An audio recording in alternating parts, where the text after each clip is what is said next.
تقریباً پون گھنٹے کا طویل سفر طے کرنے کے بعد گاڑی ایک انتہائی وسیع اور عالیشان خاندانی حویلی کے بڑے آہنی گیٹ کے سامنے آ کر رک گئی۔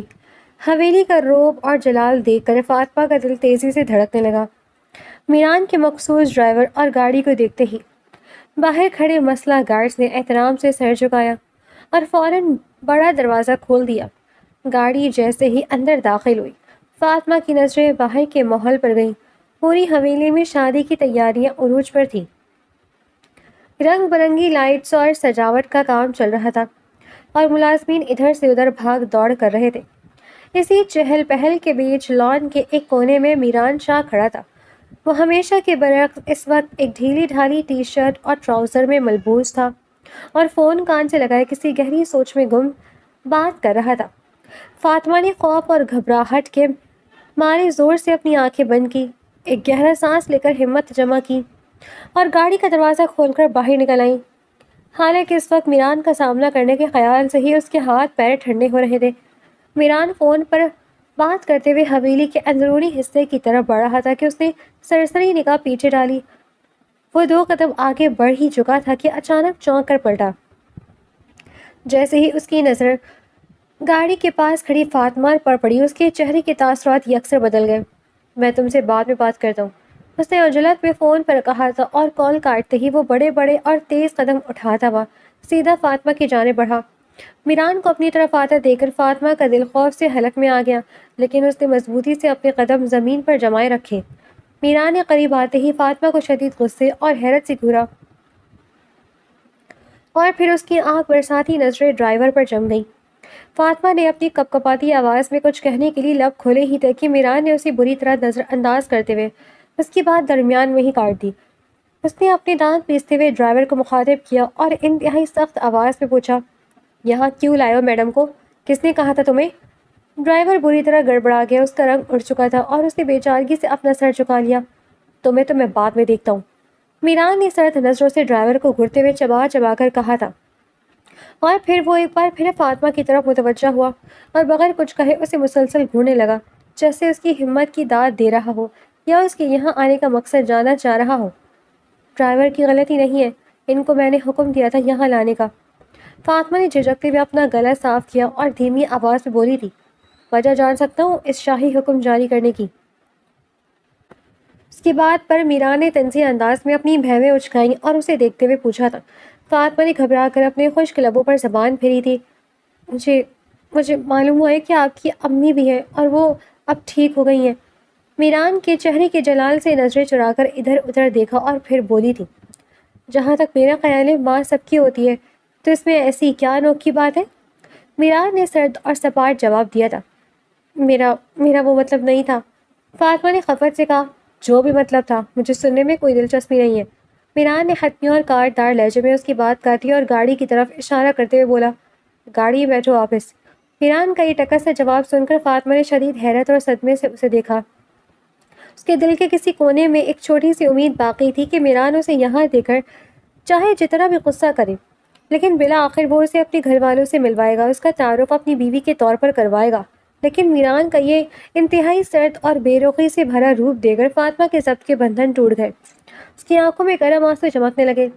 اس پل اسے اس ملازمہ کی کہی ہوئی ایک ایک بات بالکل سچ لگ رہی تھی کہ میران شاہ نے واقعی اسے صرف شہر کے ایک بنگلے تک محدود رکھنے کے لیے رکھا ہوا ہے اور وہ بہت جلد اسی حویلی میں اپنے خاندان کی پسند سے دوسری شادی کر کے اسے اپنی زندگی سے نکال پھینکے گا۔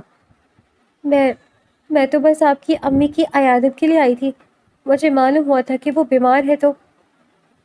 فاطمہ نے اپنی لرزتی ہوئی آواز کو سنبھالا اور اپنی ٹوٹی ہوئی عزت نفس کو سہارا دینے کے لیے جھوٹ کا سہارا لیتے ہوئے بولی تھی۔ ابھی اس کی بات پوری بھی نہیں ہوئی تھی کہ میران کی نظر پچھلی سیٹ کے پیچھے رکھ کے اس کے سوٹ کیس پر پڑ گئی۔ عیادت کے لیے پورا سامان بھی باندھ کر آئی ہو؟ اس نے ایک گہرا سانس لیا، اپنی سینے پر دونوں ہاتھ باندھے اور طنزیہ انداز میں آبرو جھکا کر پوچھا تھا۔ فاطمہ نے تیزی سے نفی میں سر ہلایا، اس کا دل چاہ رہا تھا کہ میران کسی طرح چونک جائے، اسے روکے اور اس کا حق دے، اس لیے اس نے آخری پتہ کھیلتے ہوئے کہا، میں یہاں سے واپسی پر ہمیشہ کے لیے اپنے ابا کے گھر جا رہی ہوں، یہ سامان اس لیے ہے۔ وہ یہ کہہ کر اندر ہی اندر مطمئن ہوئی کہ اب میران کا غصہ کافور ہو جائے گا اور وہ اسے روک لے گا، لیکن اگلی پل میران کا رسپانس دیکھ کر اس کا دل بری طرح ٹوٹ گیا۔ ٹھیک ہے، میران نے انتہائی سپاٹ اور سرد لہجے میں کہا، یہاں پر ابھی تم امی سے نہیں مل سکتی اور عیادت کی کوئی ضرورت نہیں ہے، وہ بالکل ٹھیک ہے۔ یہ سنتے ہی فاطمہ کے لب کچھ کہنے کے لیے ہلکے سے پھڑپڑائے، لیکن اس نے فوراً اپنے لب بھیج دیے۔ اس کے حلق میں رسیلا آنسوؤں کا گولا پھنس گیا تھا۔ وہ مزید میران کے سامنے خود کو گرا نہیں سکتی تھی، اس لیے اپنے آنسو چھپاتے ہوئے وہ دوبارہ گاڑی میں بیٹھنے ہی لگی تھی کہ اچانک پیچھے سے ایک روب دار مگر نرم خاتون کی آواز گونجی، کون آیا میران؟ مہمانوں کو اندر بلانے کی جگہ یہی پورچ میں پولیس والے بن کر کیوں کھڑے ہو گئے ہو؟ وہ ہمارا بیگم تھی جو حویلی کے برآمدے سے نکل کر ان کی طرف بڑھ رہی تھی۔ میران نے اپنی ماں کی آواز سن کر ضبط کے مارے زور سے اپنی آنکھیں میچ لیں۔ امارہ بیگم جیسے ان کے قریب پہنچی، انہوں نے بہت غور سے فاطمہ کے خوبصورت مگر اداس چہرے کو دیکھا۔ فاطمہ کے چہرے پر پھیلی ہوائیاں اور اس کی سسکیاں دیکھ کر ان کا دل پسیج گیا۔ آپ کون ہو بیٹا؟ انہوں نے نرمی سے پوچھا تھا۔ ان کے سوال پر فاطمہ کے ضبط کا بندھن ٹوٹ گیا اور اس کی آنکھوں میں رکے آنسو تڑپ کر اس کے گالوں پر لڑک گئے۔ میں فاطمہ ہوں میران کی، وہ ہچکیاں لیتے ہوئے اٹک اٹک کر بولی تھی۔ ابھی اس کے حلق سے بیوی کا لفظ نکلنے ہی والا تھا کہ میران نے بجلی کی سی تیزی سے درمیان میں اس کی بات کاٹی اور سخت لہجے میں بولا، پہلے اپنا یہ رونا تو بند کرو فاطمہ۔ پھر اس نے فوراً امارہ بیگم کی طرف رخ کیا اور خود فاطمہ کا تعارف کرواتے بولا، امی یہ فاطمہ ہے، میری آفس کی مینیجر اور ہماری بہت خاص امپلائی ہونے کے ساتھ ساتھ میری ایک اچھی دوست بھی ہیں۔ حویلی میں شادی کا فنکشن تھا، اس لیے میں نے خود انہیں یہاں انوائٹ کیا تھا۔ فاطمہ نے صدمے سے میران کو دیکھا۔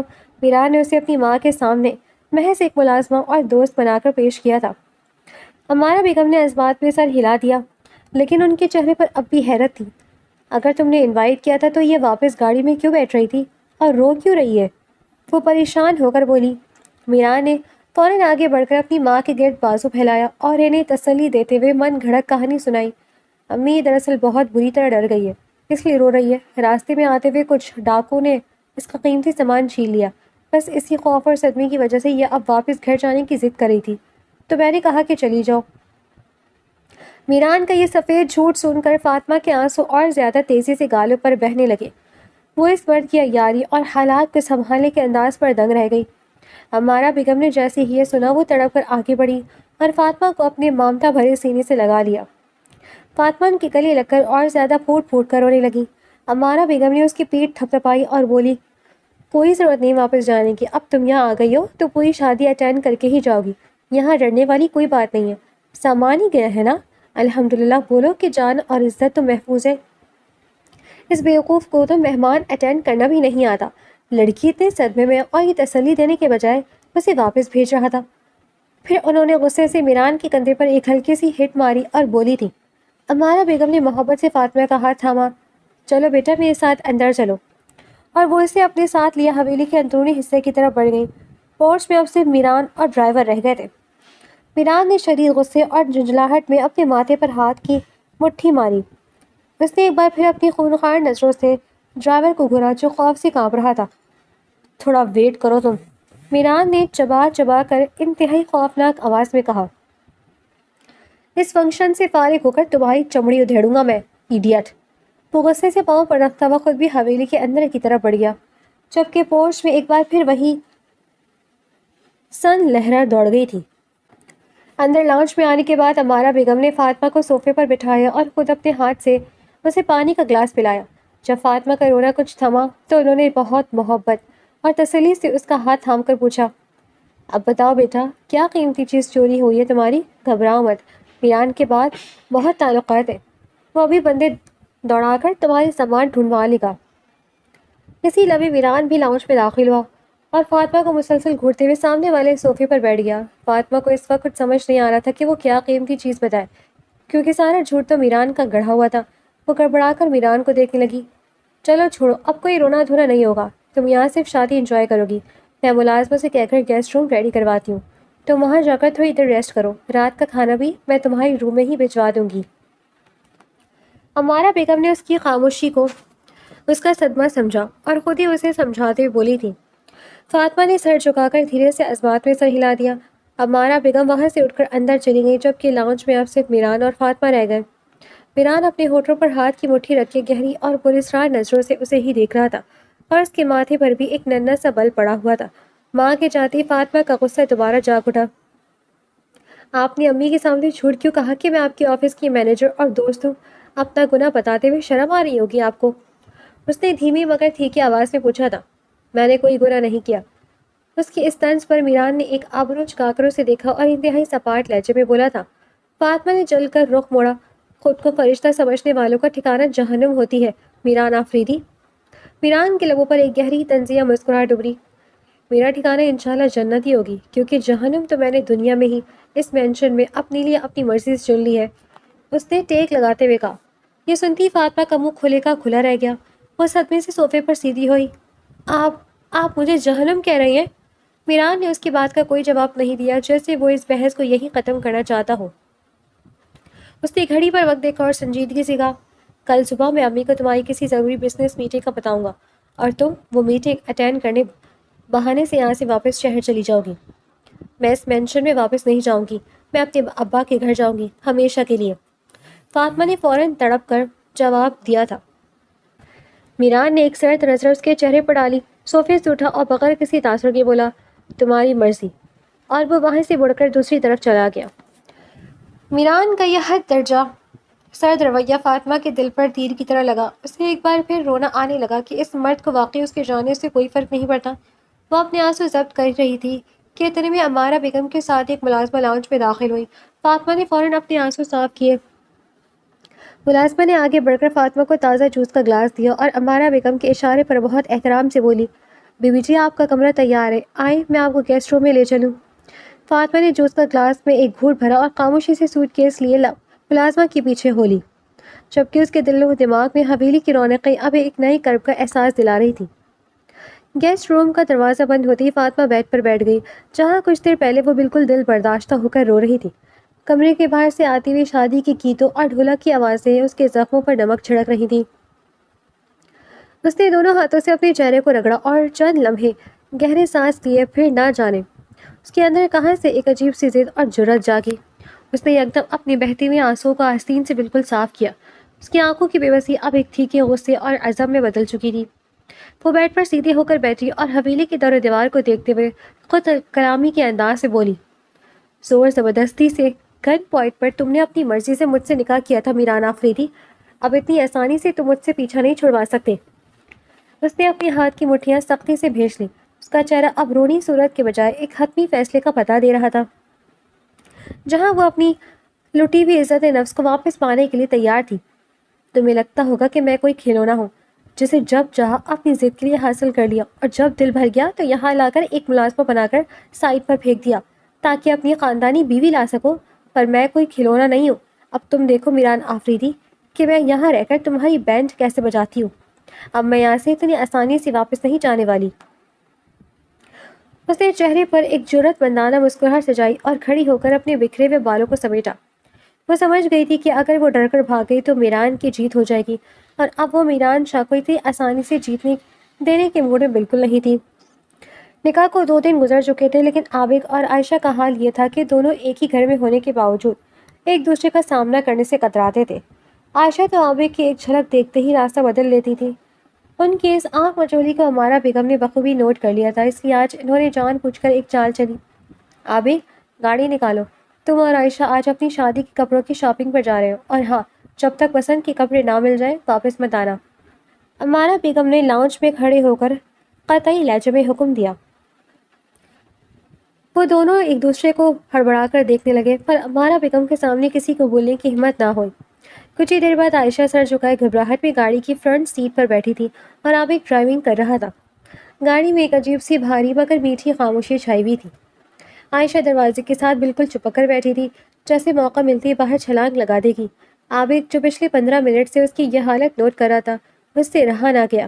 اس نے اسٹیئرنگ وہیل پر ہاتھ گھماتے ہوئے ایک دلکش شرارتی انداز میں کہا، اگر تمہارا ارادہ گاڑی کے دروازے میں ضم ہونے کا ہے تو میں گاڑی روک دیتا ہوں۔ عائشہ یکدم چونکی اور ہڑبڑا کر سیدھی ہو گئی۔ نہیں، میں تو بس باہر دیکھ رہی تھی۔ اس کے سرخ پڑتے چہرے کو دیکھ کر عابد کے لبوں پر ایک گہری مسکراہٹ ابھر آئی۔ اس شہر کے ایک مہنگی ترین ڈیزائنر بوتیک میں داخل ہوئے۔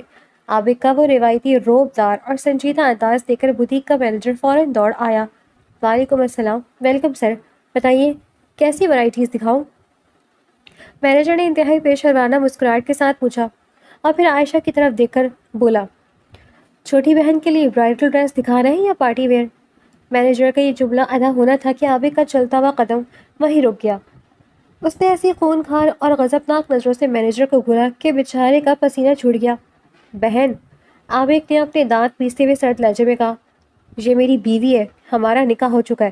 اگر تمہاری آنکھوں کا نمبر خراب ہے تو شاپنگ سے پہلے میں تمہیں کسی اچھے آئی اسپیشلسٹ کے پاس لے جاؤں؟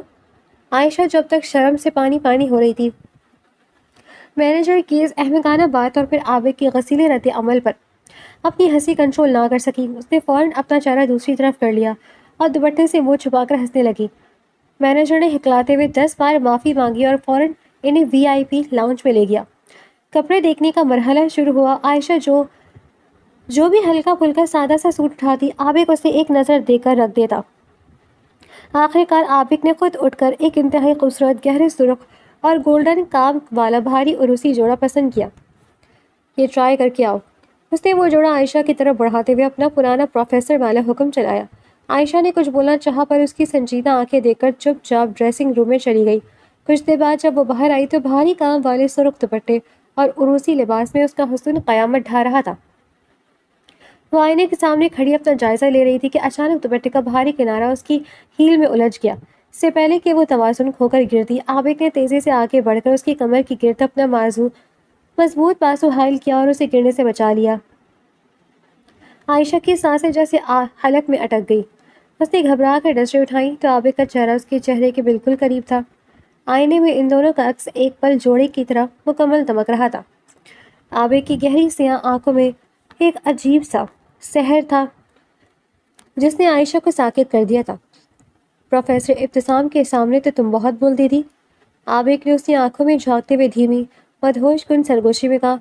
اپنے شوہر کے سامنے تمہاری زبان کو کیا ہو جاتا ہے محترمہ؟ عائشہ کا چہرہ ٹماٹر کی طرح لال ہو گیا۔ وہ ہکلاتے ہوئے بولی، سر میں میرا مطلب ہے عابد بھائی، نہیں عابد چھوڑے، مجھے کوئی دیکھ لے گا۔ اس کی اس بھوکلاہٹ پر عابد کا سینہ ہلکی سی ہنسی سے لرزا۔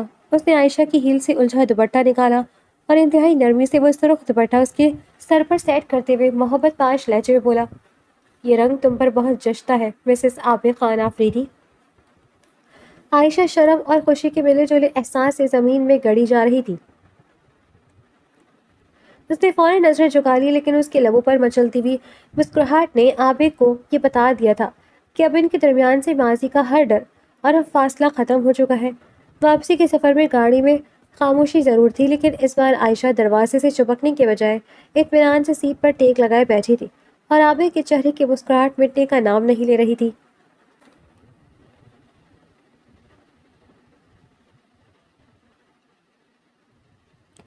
شام کے سائے گہرے ہو رہے تھے جب ملیحہ بنگلے کے پچھلے گارڈن ایریا میں لگی بینچ پر بیٹھی تھی۔ اس کے برابر میں ننھا مومن گھٹنوں پر سر رکھے انتہائی اداس اور گمسم بیٹھا ہوا تھا، جیسے اس کا دل کسی بات پر بہت بھاری ہو۔ ملیحہ نے اپنے بیٹے کی یہ اداسی محسوس کی۔ اس نے آگے بڑھ کر محبت سے مومن کے ننھے ننھے کندھے پر ہاتھ رکھا اور نرمی سے بولی، مومن میرا بچہ، ایسے اداس اچھا نہیں لگ رہا، کیا ہوا میرے بیٹے کو؟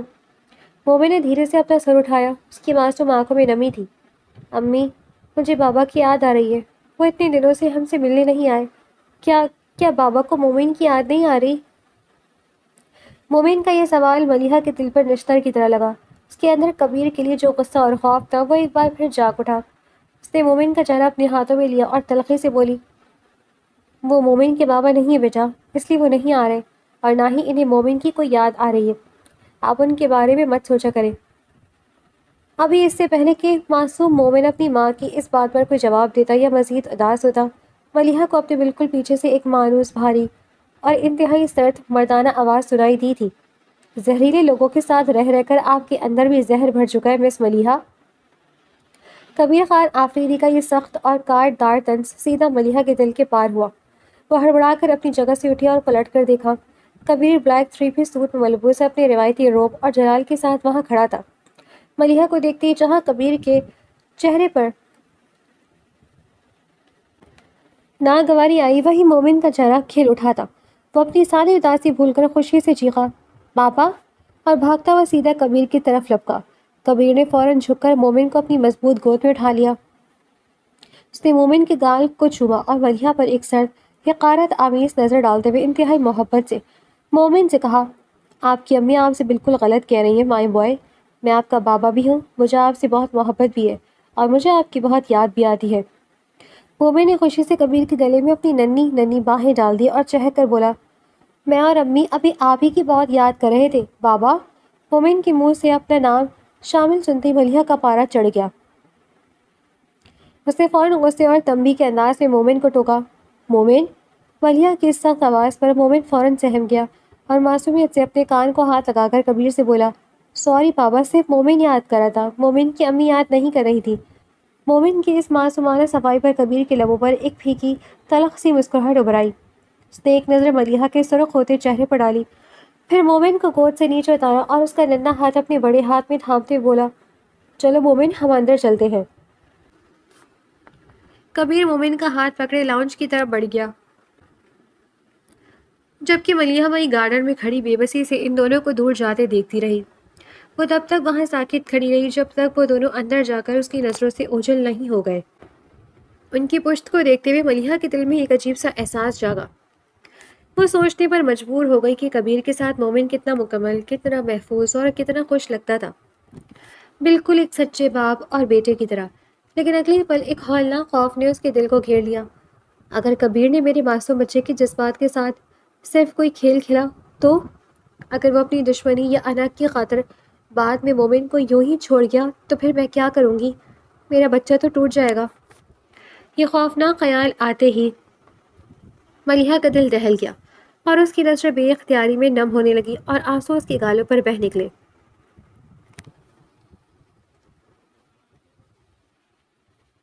چمکتی ہوئی سیاہ ایس یو وی کراچی کی ایک مصروف شاہراہ پر رواں دواں تھی اور فرنٹ سیٹ پر ننھا مومن بیلٹ باندھے جوش اور خوشی سے اچھل رہا تھا۔ وہ دونوں پلے لینڈ جا رہے تھے اور مومن کی خوشی کی کوئی انتہا نہیں تھی۔ کبیر نے ایک ہاتھ اسٹیئرنگ پر رکھا اور گاڑی چلاتے ہوئے سرسری انداز میں مومن کی طرف دیکھا۔ اس کے ذہن میں گارڈن میں کہی گئی مومن کی وہ بات اب تک گھوم رہی تھی۔ کبیر نے تھوڑا دھیمے اور تجسس بھرے لہجے میں پوچھا، مومن، جب ہم گارڈن میں تھے تو کیا آپ سچ کہہ رہے تھے؟ کیا مومن کی امی بھی بابا کو یاد کر رہی تھی؟ مومن یہ سن کر اپنی معصوم سی ناک سکیڑی اور چھوٹا سا منہ بناتے ہوئے بولا، پتہ نہیں بابا، پر مومن کو ایسا لگا تھا کہ امی بھی یاد کر رہی ہیں۔ کبیر کے لبوں پر ایک دلکش مسکراہٹ ابھری۔ اس نے گاڑی کی رفتار تھوڑی دھیمی کی اور مومن کی طرف متوجہ ہوا۔ مومن کو ایسا کیوں لگا تھا؟ کوئی خاص وجہ؟ ہاں نا بابا، مومن نے اپنی بڑی بڑی آنکھیں گھماتے ہوئے بڑے رازدانہ انداز میں بتایا، کیونکہ اتنے دنوں سے جب بھی مومن کھیل رہا یا کھیل کر یا اسکول سے واپس کمرے میں آتا تھا تو امی سب سے پہلے مومن سے یہی پوچھتی تھی، مومن کیا بابا آئے تھے؟ وہ ہر روز یہی پوچھتی تھی بابا۔ مومن کے اس معصومانہ اور سچے انکشاف پر کبیر کے چہرے کے سخت تاثرات یکدم پگھل گئے۔ اس کے دل کو ایک عجیب سا سکون اور اطمینان ملا۔ اس نے ایک گہرا سانس لیا اور اس کے لبوں پر ایک فاتحانہ اور گہری مسکراہٹ پھیل گئی۔ ملیحہ کا وہ مغرور چہرہ اس کے ذہن میں لہرایا جو سامنے سے تو نفرت جتاتی تھی مگر پس پردہ اس کا انتظار کرتی تھی۔ اچھا، امی ایسا پوچھتی تھی؟ کبیر نے اپنے مخصوص پرکشش لہجے میں کہا۔ اس کی آنکھوں میں ایک عجیب سی چمک تھی۔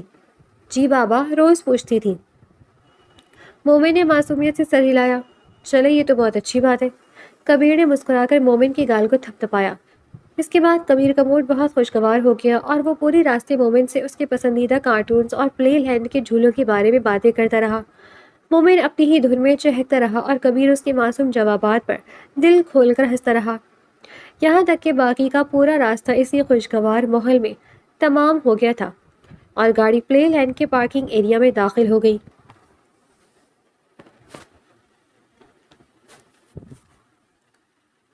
وہ دن آخر کار آ ہی گیا جس کا نیہا اور نزہت بیگم کو بڑی بے صبری سے انتظار تھا۔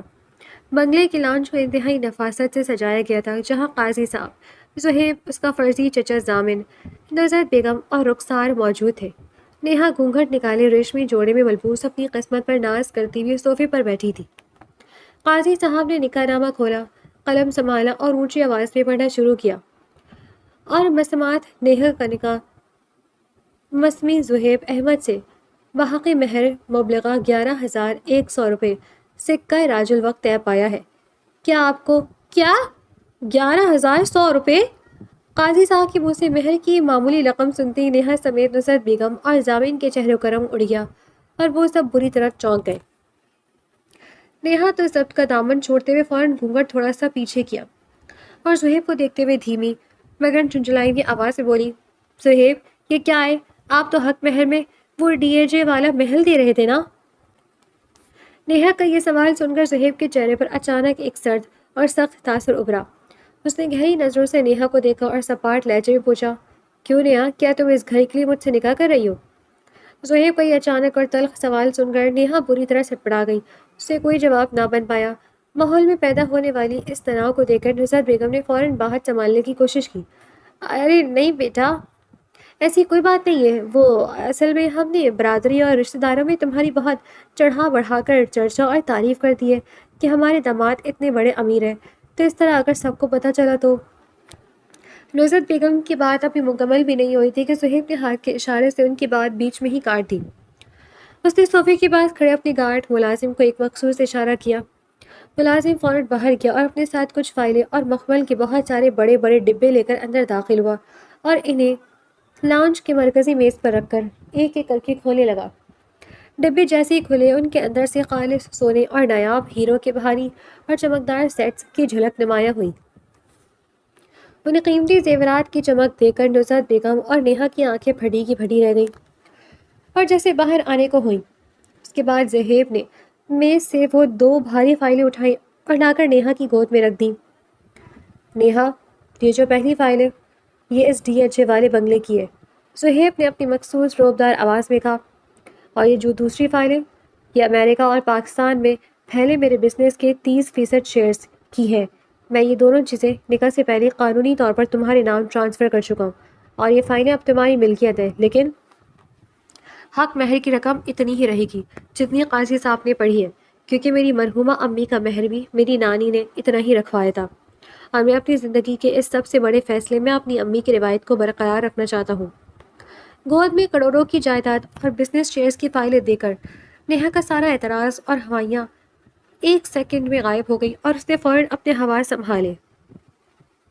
اس نے ان فائلوں کو مضبوطی سے تھاما اور انتہائی معصوم اور فرما بردار بنتے ہوئے چہک کر بولی، او زہیب، آپ کو یہ فائلیں وغیرہ ابھی دینے کی کیا ضرورت تھی؟ آپ تو بس مجھے خالی اتنا بتا دیتے کہ آپ کی امی کا مہر بھی اتنا ہی تھا، تو میں تو خوشی خوشی اسی وقت مان جاتی۔ میرے لیے آپ کی خوشی اور امی کی روایت سب سے بڑھ کر ہے۔ نیہا کے اس گرگڑ کی طرح رنگ بدلنے والے لالچی انداز پر برابر بیٹھی رخسار نے اپنے لبوں پر ابھرنے والی ایک گہری عیارانہ اور زہریلی مسکراہٹ کو دبانے کے لیے فوراً اپنا ہاتھ اپنی ہونٹوں پر رکھ لیا اور منہ دوسری طرف کر لیا۔ اس کا شکار اب آفریدی کے جال میں 100% قید آ چکا تھا۔ ٹھیک ہے، تو اب نکاح شروع کیا جائے، قاضی صاحب نے کہا۔ اس کے بعد قاضی صاحب نے زہیب اور نیہا کا نکاح پڑھایا۔ نیہا نے 3 بار قبول ہے کہا اور یوں ان دونوں کا نکاح باقاعدہ مکمل ہو گیا۔ نصرت بیگم نے سکھا سانس لیا اور نیہا کو گلے سے لگا لیا، جبکہ ضامن بھی اب مطمئن دکھائی دے رہا تھا کہ اس کی بہن ایک بہت بڑے گھرانے کی ملکہ بن چکی ہے۔ وہ سب اس جشن میں مگن تھے، جبکہ وہ اس ہولناک سچائی سے بے خبر تھے کہ یہ جائیداد اور فائلیں ان کی بربادی کا وہ تالا تھیں جس کی چابی اب کبیر خان آفریدی گھما چکا تھا۔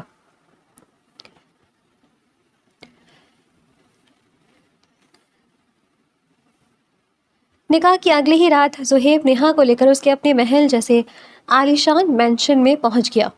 جیسے ہی نیہا نے اس شاندار عمارت کے وسیع و عریض ہال میں قدم رکھا، اسے یقین نہیں آ رہا تھا کہ وہ اب اس محل کی باقاعدہ مالکن بن چکی ہے۔ ہر طرف چمکتے ہوئے فانوس، ریشمی پردے اور مہنگا فرنیچر نیہا کی قسمت کا پتہ دے رہی تھی۔ زہیب نے نیہا کو پورچ سے لاؤنج تک لاتے ہوئے بڑے پیار سے اس کا ہاتھ تھاما۔ اس نے نیہا کی آنکھوں میں جھانکتے ہوئے انتہائی محبت بھرے اور سحر انگیز لہجے میں کہا، welcome to your home Mrs Zohaib Ahmed. Neha, یہ محل آج سے تمہاری سلطنت ہے اور تم اس کی اکلوتی ملکہ ہو۔ میں نے تم سے جو بھی وعدے کیے تھے، یہ تو بس ان کی ایک چھوٹی سی شروعات ہے۔ میں تمہیں دنیا کی ہر وہ خوشی دوں گا جس کا تم نے کبھی خواب دیکھا تھا۔ زہیب کی ان رومانوی اور محبت بھری باتوں نے نیہا کے دل پر جادو کر دیا۔ وہ شرماتے ہوئے اس کے سینے سے لگ گئی۔ اس کا دل خوشی سے پاگل ہو رہا تھا اور پھر اگلے ہی دن سے نیہا کی زندگی بالکل کسی شہزادی جیسی ہو گئی۔ وہ صبح دیر سے اٹھتی تو ملازمہ اس کے سامنے چاندی کی تھالوں میں ناشتہ پیش کرتی. زہیب اسے اپنی چمکتی ہوئی اسپورٹس کار میں شہر کے مہنگے ترین اور لگژری ریسٹورانٹس میں لنچ اور ڈنر کے لیے لے کر جاتا، جہاں عام لوگوں کا جانا بھی خواب تھا. شام کے وقت وہ اسے شہر کے سب سے مہنگے اور پوش برانڈڈ مالز میں شاپنگ کے لیے لے جاتا. زہیب بغیر دیکھے کریڈٹ کارڈز سوائپ کرتا اور نیہا اپنی پسند کی قیمتی ڈیزائنر ملبوسات، ہیرے کے زیورات اور مہنگے پرفیومز کے ڈھیر لگا دیتی. ملازمین شاپنگ بیگز اٹھائے ان کے پیچھے پیچھے چل رہے ہوتے. نیہا کو بالکل ویسی ہی بے فکر، امیرانہ اور شاہانہ زندگی مل رہی تھی جس کی اس نے ہمیشہ حسرت کی تھی، اور جس کے لیے اس نے اپنے بھائی کا پرانا مکان تک داؤ پر لگا دیا تھا. وہ اسی جادوئی دنیا میں اس قدر کھو چکی تھی کہ اسے اندازہ ہی نہیں تھا کہ اس شاہانہ طرز زندگی کے پیچھے کبیر خان آفریدی کا وہ بھیانک جال ہے جو اب کسی بھی وقت بند ہونے والا تھا.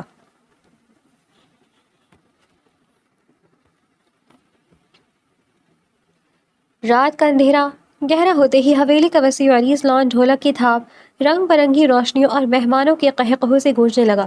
مہندی کا فنکشن باقاعدہ شروع ہو چکا تھا، لیکن فاطمہ اب بھی اپنے گیسٹ روم میں دوپہر والے سادہ کپڑوں میں دل بوجھل کیے بیٹھی تھی. اسی لمحے کمرے کا دروازہ کھلا اور امارہ بیگم ہاتھ میں ایک خوبصورت سا کڑا پہنے ریشمی لباس میں ملبوس مسکراتی ہوئی اندر داخل ہوئی. لیکن فاطمہ کو اب تک اسی حالت میں بیٹھے دیکھ کر ان کی مسکراہٹ حیرت میں بدلی. وہ نرمی سے آگے بڑھی اور بولی، ارے بیٹا، تم اب تک تیار کیوں نہیں ہوئی؟ باہر مہمان آنا شروع ہو گئے ہیں اور رونق لگ چکی ہے. فاطمہ نے چہرے پر ایک مصنوعی بے بسی سجاتے ہوئے کہا، آنٹی، دراصل دوپہر میں جو میرا سامان چوری ہوا تھا نا، اس میں میرے ساری قیمتی اور اچھے کپڑے بھی چلے گئے. میرے پاس اب پہننے کے لیے کچھ نہیں ہے، اس لیے میں تیار نہیں ہو سکتی. آپ پریشان نہ ہو، میں فنکشن میں نہیں آؤں گی، بس روم میں ہی رہوں گی. ہمارا بیگم نے یہ سنا تو انہوں نے محبت سے فاطمہ کو ڈانٹا، تم کیوں روم میں رہو گی بھلا؟ اتنی سی بات تھی تو تم مجھے پہلے ہی بتا دیتی. چوری ہو گیا تو کیا ہوا، یہ میران شاہ کا گھر ہے، یہاں کسی چیز کی کمی ہے؟ تم بس 2 منٹ رکو، میں ابھی تمہارے لیے ایک بہترین ڈریس بھی بھجواتی ہوں، اور حویلی میں جو میک اپ آرٹسٹ آئی ہوئی ہے انہیں بھی یہاں بھیجتی ہوں. فاطمہ ان کی اس بے پناہ محبت پر دھیرے سے مسکرا کر خاموش ہو گئی.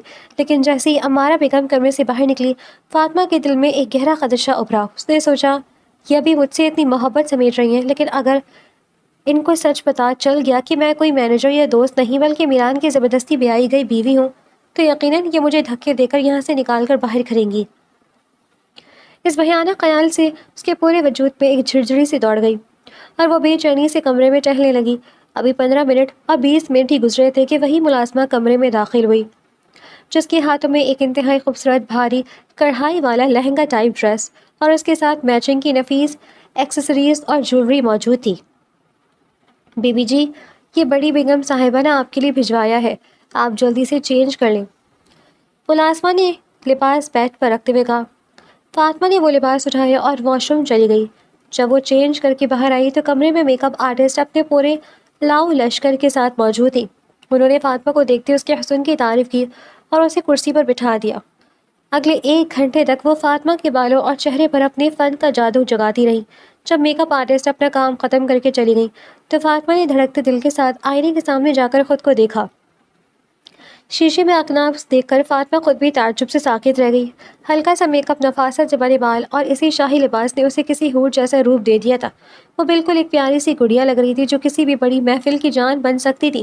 اپنی خوبصورتی کو دیکھ کر اس کے اندر میران کا سامنا کرنے کا حوصلہ اور زیادہ بڑھ گیا.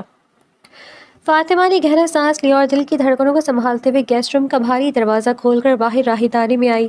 جیسے ہی وہ حویلی کے وسیع عریض روشنیوں سے نہائے ہوئے لان کی طرف بڑھی، وہاں موجود مہمانوں کا ایک ہجوم قہقہے اور اونچی آواز میں چلتے گیت دیکھ کر اس پر ایک دم گھبراہٹ طاری ہو گئی.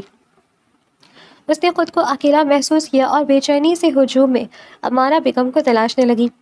اسی لمحے اسے اپنے وجود پر کسی کی شدید گرم اور گہری نظروں کا گمان ہوا. اس کا دل تیزی سے دھڑکا. اس نے گھبرا کر سر گھمایا اور دائیں جانا پلٹ کر دیکھا. کچھ ہی فاصلے پر ہجوم سے ذرا ہٹ کر میران آفریدی کھڑا تھا. وہ کالے رنگ کے ڈنر سوٹ میں ملبوس فاطمہ کو ساکت نظروں سے دیکھ رہا تھا. آئینے میں خود کو دیکھ کر فاطمہ کو جو حیرت ہوئی تھی، میران کی آنکھوں میں اس سے کہیں زیادہ گہرا سحر اور جھٹکا واضح تھا جو وہ چاہ کر بھی چھپا نہیں پا رہا تھا. فاطمہ نے نظر چرانے کی کوشش کی، لیکن میران کی گرفت کرتی نظریں اسے وہی منجمد کر رہی تھیں. ارے فاطمہ بیٹا، تم آ گئی؟ ہمارا بیگم کی آواز نے اس سحر کو توڑا. وہ تیزی سے فاطمہ کی قریب آئی اور اس کا ہاتھ تھام کر محبت سے بولی، ماشاء اللہ نظر بدور، بالکل گڑیا لگ رہی ہو تم، آؤ میں تمہیں سب سے ملاتی ہوں۔ وہ فاطمہ کو اپنے ساتھ حویلی کی خواتین کے ایک بڑے حلقے کی طرف لے گئی جہاں میران کی کزنز اور قریبی رشتہ دار موجود تھے۔ مارا بیگم نے مسکراتے ہوئے سب کے سامنے اس کا تعارف کروایا۔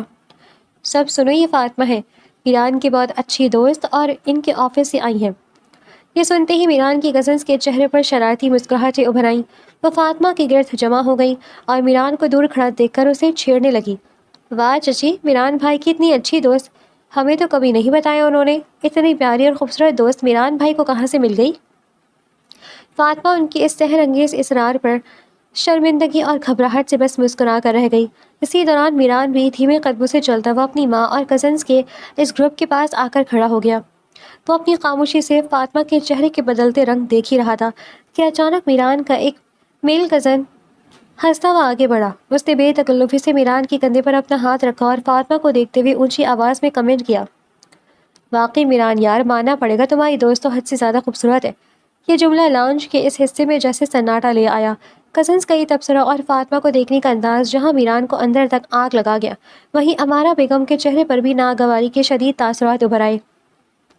میران کے چہرے پر موجود دھیمی سی مسکراہٹ پل بھر میں غائب ہو گئی اور اس کی آنکھیں یکدم سرخ اور خوفناک حد تک سرد ہو گئی۔ اس نے اپنے جبڑے بھینجے اور شدید ضبط کرتے ہوئے کزن کا ہاتھ اپنے کندھے سے جھٹکا۔ تم ذرا میرے ساتھ ادھر آؤ، مجھے تم سے کچھ کام ہے، میران نے اپنی گرجدار اور دبی آواز میں کزن سے کہا اور اس کا بازو مضبوطی سے دبوچتے ہوئے اسے تقریباً گھسیٹتے ہوئے دوسری طرف لے گیا جہاں اس کی چمڑی ادھیڑنے کا پورا سامان موجود تھا۔ امارا بیگم نے صورتحال کو سنبھالنے کے لیے فوراً فاطمہ کا ہاتھ مزید سختی سے تھاما تاکہ وہ لڑکوں کی اس گفتگو سے مزید نہ ہو، اور بولی، چلو فاطمہ بیٹا، ان لڑکوں کی باتیں چھوڑو، میں تمہیں اسٹیج کی طرف لے چلتی ہوں، وہاں دلہا دلہن بیٹھنے والے ہیں۔ وہ فاطمہ کو لیے اسٹیج کی طرف بڑھ گئی جبکہ فاطمہ کا دل میران کے اس شدید رد عمل اور غیرت پر بری طرح سے دھڑک رہا تھا۔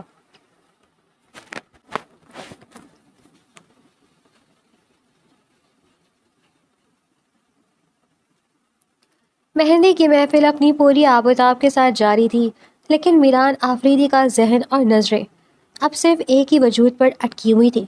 جیسے ہی اس نے دیکھا کہ فاطمہ پانی پینے کے لیے ہجوم سے نکل کر حویلی کے پچھلے حصے میں بنے بڑے کچن کی طرف بڑھی ہے، میران اپنے سلگتے ہوئے غصے کو دباتے ہوئے خاموشی سے اس کے پیچھے ہی چل دیا۔ کچن اس وقت بالکل خالی تھا، تمام ملازمین باہر کیٹرنگ والوں کے ساتھ مصروف تھے۔ فاطمہ نے ابھی ایک گلاس میں پانی ڈالا ہی تھا کہ ایک سائے نے اسے اپنی گرفت میں لے لیا۔ اس سے پہلے کہ وہ پلٹتی، میران نے آگے بڑھ کر کچن کے کاؤنٹر پر دونوں ہاتھ ٹکائے اور فاطمہ کو اپنے حصار میں لیتے اس کا راستہ روک لیا۔ اس کا چہرہ غصے سے سرخ ہو رہا تھا اور سانسوں میں تپش تھی۔ کیا پاگل پن ہے یہ فاطمہ؟ میران نے اپنی آواز کو دبا کر غصے سے پھنکارتے ہوئے پوچھا، تم کیوں اس لکچے کو اتنا پازیٹیو رسپانس دے رہی ہو؟ تمہیں اندازہ بھی ہے کہ وہ کس قسم کا آدمی ہے؟ اس کی نظریں تم پر بالکل صحیح نہیں ہے۔ فاطمہ نے خوفزدہ ہونے کے بجائے اپنی ٹھوری کو اوپر اٹھایا اور اس کی آنکھوں میں آنکھیں ڈال دیں۔ اس کی یہ بے نیازی میران کے غصے کو مزید بھڑکا گئی۔ تم شاید یہ بھول رہی ہو کہ تم شادی شدہ ہو۔ میران نے اس کے چہرے کے قریب ہو کر اسے اس کی حیثیت یاد دلاتے ہوئے دھیمی لیکن کاٹدار آواز میں کہا، میرے نکاح میں ہو تم، میران خان آفریدی کی بیوی ہو۔ یہ سننا تھا کہ فاطمہ کے اندر کا ضبط بھی جواب دے گیا۔ اس نے تلخ دھیما قہقہا لگایا، اس کی آنکھوں میں طنز ابھرا۔ ہاں بھول گئی تھی، فاطمہ نے جواباً وار کرتے ہوئے کہا، بالکل اسی طرح جس طرح آپ بھول گئے ہیں میران صاحب۔ آپ کو کیا لگتا ہے آپ وہاں اپنی برادری میں اپنی ماں کی پسند سے ایک خاندانی بیوی لے کر آئیں گے اور میں یہاں کسی بیچاری مظلوم لڑکی کی طرح کونے میں بیٹھ کر آنسو بہاؤں گی اور خاموش رہوں گی؟ میران کے چہرے پر ایک پل کے لیے حیرت ابھری، لیکن فاطمہ یہاں رکنے والی نہیں تھی۔ اس نے میران کے سینے پر ہاتھ رکھ کر اسے زور سے پیچھے دھکیلا۔ اگر آپ دوسری شادی کر سکتے ہیں تو یاد رکھیے گا میں بھی دوسری شادی کروں گی۔ فاطمہ نے اس کے کندھے کو ایک آخری جھٹکا دیا اور میران کو وہیں شاک کی حالت میں چھوڑ کر اپنے لہنگے کو سنبھالتی ہوئی تیز قدموں سے کچن سے باہر نکل گئی۔ میران وہیں کاؤنٹر کے پاس ساکت کھڑا رہ گیا۔ اس کے ذہن میں فاطمہ کا آخری جملہ کسی بوجھی کی طرح بجا، خاندانی بیوی۔ میران نے حیرت سے خود سے کلامی کی۔ وہ چند سیکنڈ کے لیے اسی الجھن میں رہا، لیکن اچانک اس کے ذہن میں کڑیاں ملنے لگی۔ ماسی کا حویلی میں فون کرنا، فاطمہ کا اچانک شہر کا مینشن چھوڑ کر یہاں حویلی چلے آنا۔ اس کا بدلا ہوا باغیانہ رویہ اور زمل کے ساتھ اسے دیکھ کر اس طرح جلنا کڑھنا، سارا معاملہ اب میران کے سامنے شیشے کی طرح صاف ہو چکا تھا۔ وہ سمجھ گیا تھا کہ فاطمہ کو کسی نے اس کی دوسری شادی کی جھوٹی افواہ سنائی ہے۔ پل بھر میں جو میران غصے سے پاگل ہو رہا تھا، حقیقت سامنے آتے ہی اس کے سخت چہرے پر بے ساختہ اور گہری مسکراہٹ ابھر آئی۔ اس کی آنکھوں کا جلال شوخ چمک میں بدل گیا۔ اس نے کچن کے دروازے کی طرف دیکھا جہاں سے فاطمہ ابھی غصے میں پیر پٹکتی بھی گئی تھی۔ وہ چہرے پر فاتحانہ مسکراہٹ سجا کر دھیمے سے بڑبڑایا، تو یہ چل رہے محترمہ کے اس چھوٹے سے مغز میں یہاں حسد کی آگ لگی ہوئی ہے۔ اس نے اپنے کوٹ کے بٹن درست کیا۔ غصہ اب مکمل طور پر غائب ہو چکا تھا اور اس کی جگہ عجیب سا سکون لے چکا تھا کہ فاطمہ اس کے لیے اس حد تک تڑپ رہی ہے۔ وہ بھی دلکش مسکراہٹ کے ساتھ کچن سے باہر محفل کی طرف نکل گیا۔ مہندی کا فنکشن اب عروج پر تھا اور مہمانوں کے لیے ڈنر کا آغاز ہو چکا تھا۔ فاطمہ کچن سے نکل کر سیدھی لاؤنج کے پرسکون کونے میں لگی ڈائننگ ٹیبل پر جا بیٹھی۔ اس کا دل ابھی تک میران کی باتوں اور اپنی کہی ہوئی باتوں کے اثر سے بری طرح دھڑک رہا تھا۔ وہ خود کو نارمل دکھانے کے لیے پلیٹ میں چمچ ہلا رہی تھی۔ اسی لمحے میران دھیمے قدم اٹھاتا ٹیبل کی طرف آیا۔ فاطمہ نے چونک کر اسے دیکھا، پر اس سے پہلے کہ وہ اٹھتی، میران نے کسی روب دار شوہر کی طرح بالکل اس کی برابر والی کرسی کھینچی اور بیٹھ گیا۔ اس نے جھک کر فاطمہ کے چہرے کے قریب ہوئے انتہائی دھیمی اور گہری آواز سے پوچھا، یہ خاندانی بیوی کا کیا سین ہے؟ فاطمہ، تمہیں کسی نے کچھ کہا ہے کیا؟ فاطمہ نے اپنی پلیٹ سے نظریں نہیں ہٹائی۔ اس نے اپنے لہجے کو جتنا ہو سکا سرد رکھا۔ نہیں، کسی نے کچھ نہیں کہا۔ پھر؟ میران نے اپنی ایک بہویں اچکا کر گہری نظروں سے اس کا چمکتا چہرہ دیکھا۔ پھر تم اتنی بڑی بات کیسے کر سکتی ہو؟ میرے منہ پر دوسری شادی کی دھمکی دے رہی ہو؟ اس بار فاطمہ سے رہا نہ گیا۔ اس نے چمچ میز پر رکھا اور رخ مڑ کر سیدھا میران کی آنکھوں میں جھانکا۔ اس کی آنکھوں میں غصہ اور شکوہ دونوں صاف نمایاں تھے۔ تو آپ کو کیا لگتا ہے میں بیوقوف ہوں مانیٹر میران آفریدی؟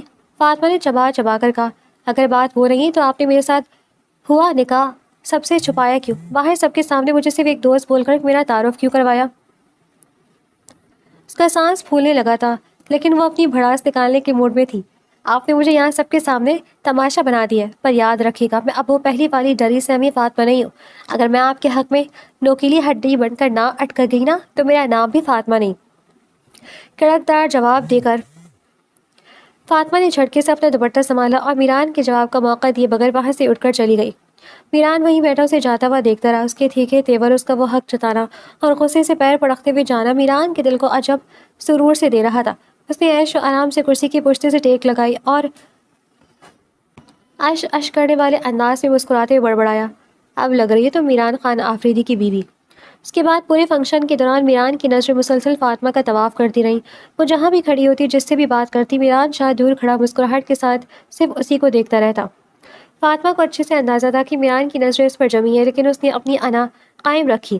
اس نے ایک بار بھی پلٹ کر میران کی طرف نہیں دیکھا، بلکہ اسے مزید جلانے اور اپنی بات کا اثر دکھانے کے لیے وہ جان بوجھ کر میران کے اسی میل کزن کے پاس جا کر کھڑی ہو گئی اور مسکرا کر اس سے باتیں کرنے لگی، جیسے میران کا وجود اس کے لیے اب کوئی معنی ہی نہ رکھتا ہو۔